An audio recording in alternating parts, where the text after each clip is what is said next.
In Hinduism, God can be thought of in two main ways, with a form, saguna, or without a form, nirguna. When we try to give God a form, it's like trying to draw or imagine what God might look like. However, any representation of God with a specific form is bound to be imperfect because no single form can fully capture the essence of God. Imagine if we think of God as a plant, this would leave out animals and minerals. If we visualize God as a human, it would exclude plants and animals. And if we imagine God as a human, there's still the question of whether God should be seen as a man, a woman, or a combination of both. But for most Hindus, God isn't limited to just one form. Instead, the concept of God can be expressed through various forms, including plants, animals, minerals, and both male and female humans. In fact, God can even be seen in forms that combine different aspects of all these beings. To simplify, many Hindus believe that God is best understood through three pairs of divine couples, Brahma and Saraswati, Vishnu and Lakshmi, and Shiva and Shakti. These divine couples represent different aspects of God's role in creation, preservation, and destruction. Brahma is like the creator, Vishnu is like the caretaker or protector, and Shiva is like the transformer or destroyer. Each of them has unique characteristics and symbolism that help people connect with the idea of God in their own way. So, in Hinduism, God is seen in many forms and can be approached and understood in diverse ways. Certainly. In this image, we see the representation of the Hindu female Trinity. This Trinity consists of three goddesses, Lakshmi, Saraswati, and Shakti, and each of them embodies different aspects of life. Lakshmi is dressed in red and holds a pot, symbolizing wealth and prosperity. Saraswati is dressed in white and holds a lute, representing knowledge and wisdom. Shakti holds weapons and rides a lion, symbolizing power and strength.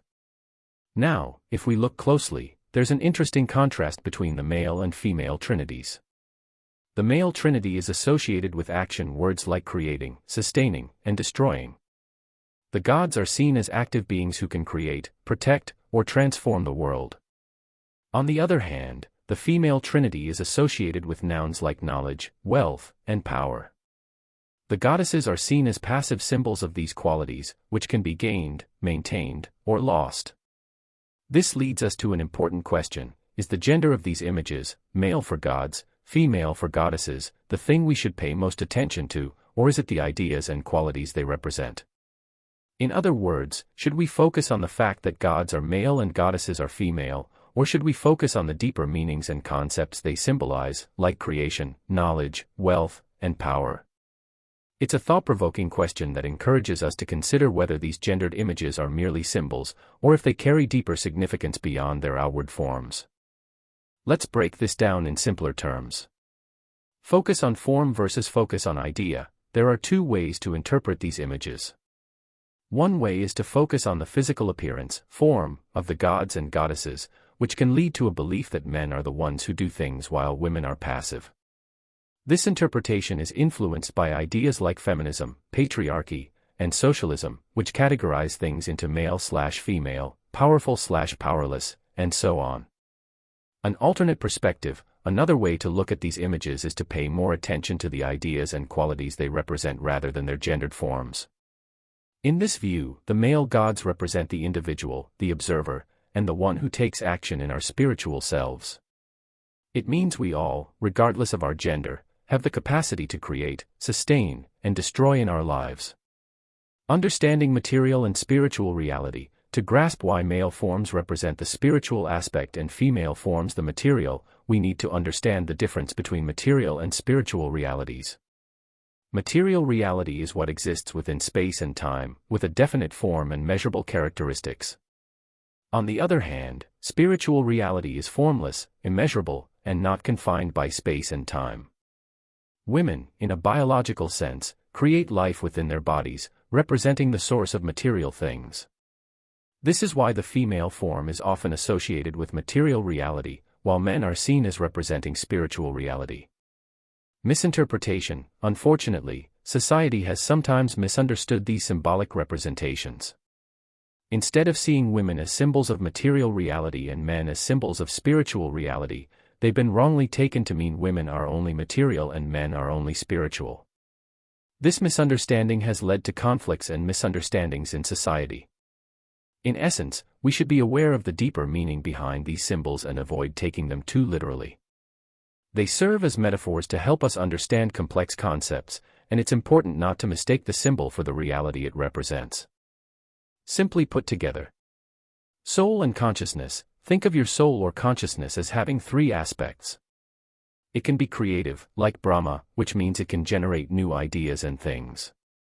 It can also be sustaining, like Vishnu, meaning it keeps things going smoothly. And at times, it can be destructive, like Shiva, when it's necessary to clear the way for something new. Mind and matter. Your mind and the physical world around you can also have three aspects. They can be intellectual, like Sarasvati, focused on thinking and learning. They can be economic, like Lakshmi, related to money and resources. And they can be emotional, like Shakti, dealing with feelings and emotions. Spiritual versus material reality. When we talk about spiritual reality or God, it's often best understood by what it is not rather than what it is. It's like saying, not this, not that, which helps us grasp it better. On the other hand, material reality or goddess is about affirmation, saying, this too, that too. Wealth, knowledge, and power. These three things, wealth, knowledge, and power, don't favor anyone based on their wealth, appearance, or social class. They are available to everyone. Just like a bowl of rice can fill the stomach of both a king and a beggar, knowledge is open to anyone who seeks it, and power is earned by those who deserve it. The goddess symbolizes this lack of discrimination. She doesn't judge or show favoritism. Judgment and measurement. The ability to judge and measure things is associated with male forms. God, in various roles like creator, sustainer, and destroyer, shapes society and sets values and ethics. The goddess, on the other hand, can be measured and evaluated. She represents the physical world, including matter and energy, and her different forms are influenced by the observer, which is God. In simpler terms, this perspective teaches us that our inner selves, soul or consciousness, have different aspects like creativity, stability, and sometimes the need for change. Likewise, our minds and the world around us can be about thinking, resources, or emotions.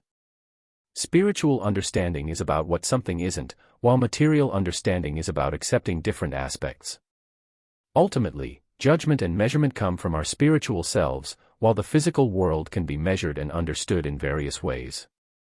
Experiencing the world. When we wake up in the morning, we start experiencing the world around us through our senses like seeing, hearing, touching, and so on.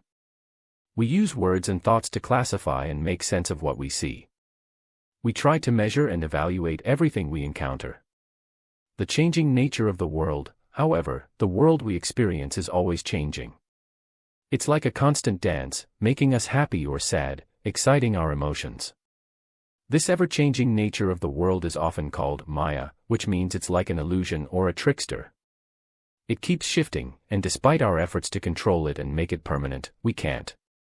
Seeking the unchanging, the fact that we experience this ever-changing world makes us appreciate something that doesn't change, the calm, silent, and still part within us, often referred to as God or the soul. We also realize that while we experience the restlessness and unpredictability of the changing world, there's something inside us, the soul or Atma, that calmly observes all these ups and downs. The ancient teachings, these ideas have been talked about for a very long time, going back to ancient Hindu scriptures called the Upanishads, which date back to around 500 BC. They often talk about these two truths, the ever-changing world and the unchanging aspect within us. They say that recognizing the changing world helps us seek the calm and unchanging truth within ourselves. In simple terms, when we wake up and experience the world, we realize that everything around us is constantly changing, like a dance. This changing world can make us seek the calm and unchanging part within us, which is often called God or the soul. The ancient teachings in Hindu scriptures have talked about these two truths for a very long time, showing us that recognizing change makes us appreciate what doesn't change.